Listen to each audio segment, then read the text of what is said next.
Bonjour à tous, c'est 20 de V974, bienvenue pour ce nouvel essai électrifié.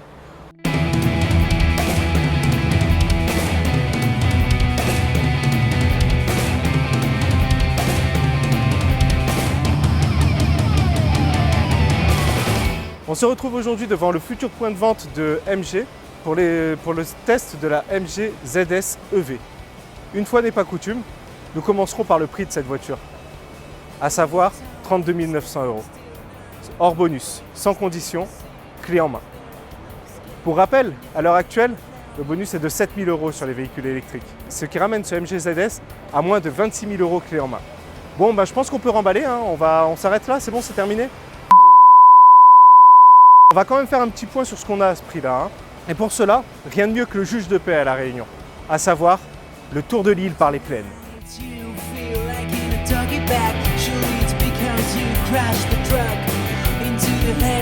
Pourquoi tant de suspense? Tout simplement parce que le ZS a l'autonomie annoncée la plus faible du marché, à savoir 263 km WLTP.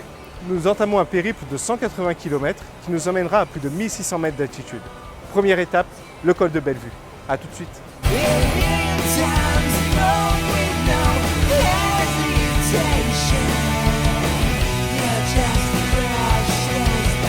Nous voilà arrivés au col de Bellevue. Donc on devait faire quelques plans extérieurs, mais avec le temps, on fera ça plutôt à Saint-Benoît du coup. On vient de parcourir exactement 30 km, 29 pour être exact. Et il nous reste 191 km sur les 263 qui nous étaient annoncés au début. Donc on a quand même utilisé pas mal d'énergie, à savoir qu'on a stabilisé une consommation de 40,5 kWh au 100 km, ce qui est énorme. Mais grâce à la grande descente qui nous attend jusqu'à Saint-Benoît, on va pouvoir récupérer normalement pas mal d'énergie, ce qui nous permettra de finir notre tour. Donc là, il nous reste grosso modo 150 km à faire. On s'arrêtera à Saint-Benoît en priant pour que le temps soit un peu meilleur, pour qu'on puisse faire le tour du véhicule. A tout à l'heure. Il faut bien se l'avouer, ce petit SUV n'est pas la voiture démarquante par définition. Avec ses formes consensuelles, son volume assez commun et les différents rappels aux marques concurrentes, ce énième SUV semble se fondre complètement dans la circulation. Pourtant, à ce niveau de finition unique, ZSEV est très bien équipé. Nous voilà donc arrivés sur ce fabuleux site de la Marine à Saint-Benoît. On a parcouru 30 km supplémentaires tout en descente, ce qui nous a permis de régénérer pas mal d'énergie. Nous avons regagné donc sur ces 30 km, nous avons regagné 20 km d'autonomie. Le devinomètre nous affiche 210 km pour l'instant. Et notre consommation, elle a été de moins 9,8 km, de 29,8 kWh au 100 km. Forcément, vu qu'on a régénéré. Donc sur la durée totale du parcours de 60 km, on est pour l'instant à 14,6 kWh au 100 km. On va profiter de ce cadre magnifique pour vous présenter un peu plus l'extérieur et l'intérieur de la voiture.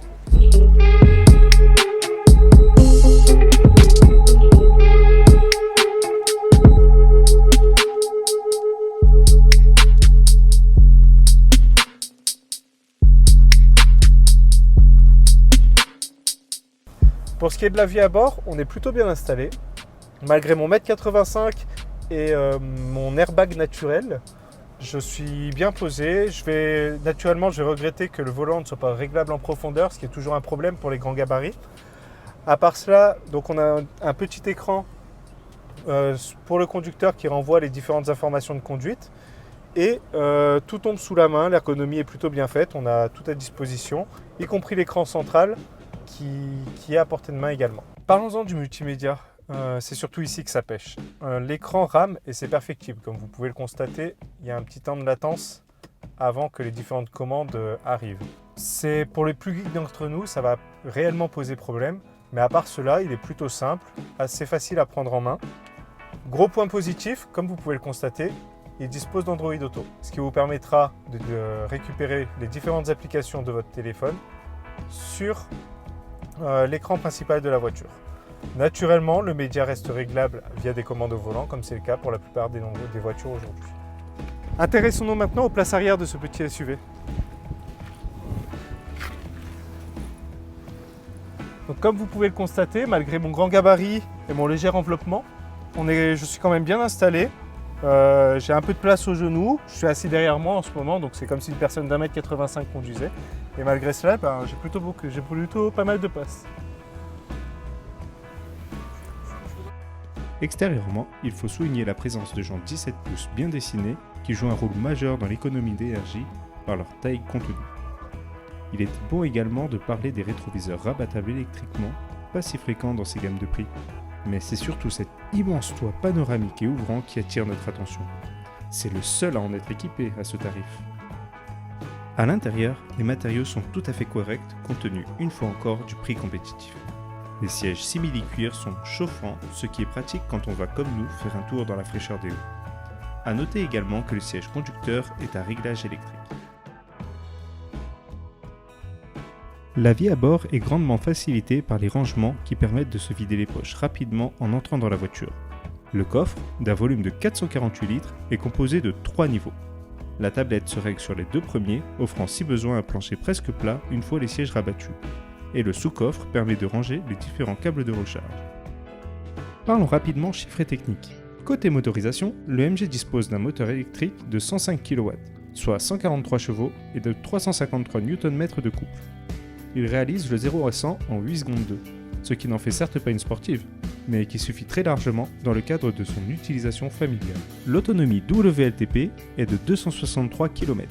C'est peu devant ce que nous propose la concurrence, mais finalement, ramené au déplacement possible sur notre île, c'est tout à fait cohérent.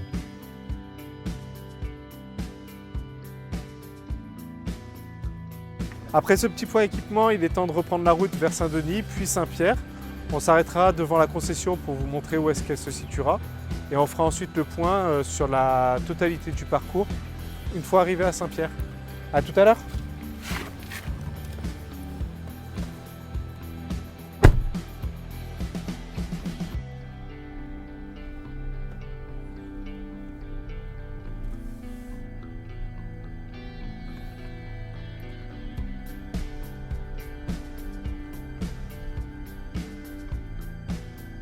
Bon, on va profiter de ce petit trajet sur la 4 voies entre Saint-Benoît et Saint-André pour faire un petit point sur les équipements de conduite.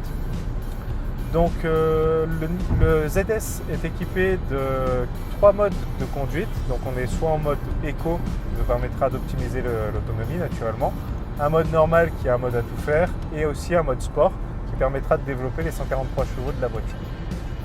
À cela, on ajoute également 3 niveaux de régénération qui pourront au quotidien faciliter l'optimisation de son autonomie justement.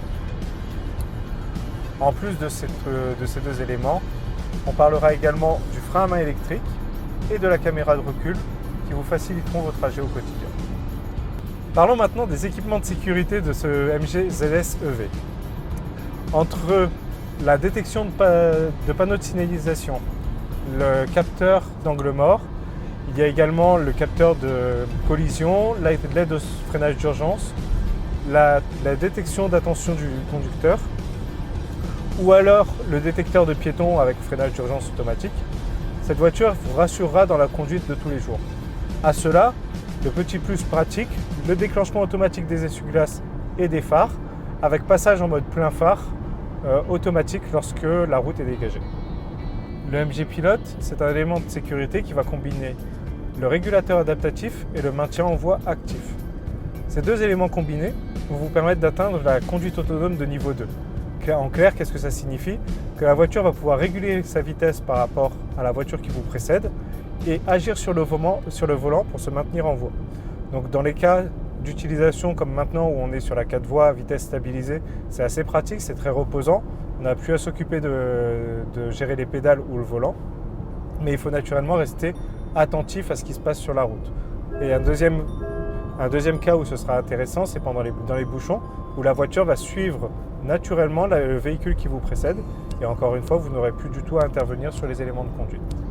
La concession principale se trouvera sur le site de Colors Nord, dans le même bâtiment que Kia et Jaguar Land Rover. Elle ouvrira courant novembre. Et voilà, nous avons terminé notre tour de précisément 182,3 km avec le MG. Donc là, on est arrivé, on va se brancher tranquillement sur la bande de chez Kia. Donc pour se brancher, c'est assez simple. Comme vous avez pu le constater précédemment, dans le sous-coffre, on peut ranger le câble qui se branche à l'avant. Donc tout simplement sous la calandre. Hop. Un côté dans la voiture derrière le cache de sécurité. Et l'autre côté sur la borne.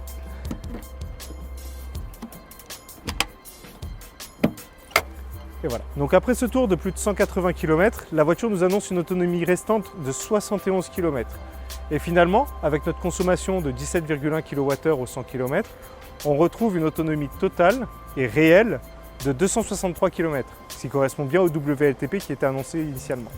Et finalement, Monsieur Tout-le-Monde ne réalisera pas plus de 260 km tous les jours. C'est quelque chose qui est assez exceptionnel et ce qui prouve que cette voiture va correspondre à l'usage quotidien de n'importe quel réunionnais. Donc, il faut savoir que sur une borne comme celle-ci, qu'on peut installer également à la maison, on regagnera l'autonomie totale en moins de 7 heures. Et sur une simple prise, pour l'usage quotidien, on va pouvoir regagner 100 km d'autonomie en une dizaine d'heures, c'est-à-dire une nuit. Pendant qu'on dort, la voiture, elle se recharge. Pour rappel, nous sommes sur une voiture qui coûte 33 000 € hors bonus. Ça la ramène à 26 000 € pour un particulier. Ajoutez à cela une garantie rassurante sur la voiture de 5 ans et 150 000 km et une garantie également de 8 ans et 150 000 km sur la batterie. Et vous avez finalement un petit SUV qui conviendra à beaucoup d'usages et qui vous rassurera sur vos usages quotidiens. C'était 20 pour VE974. Merci d'avoir regardé cette vidéo. Si elle vous a plu, n'hésitez pas à vous abonner à la chaîne et à la partager. Portez-vous bien les électrifiés et à plus tard pour un nouvel essai.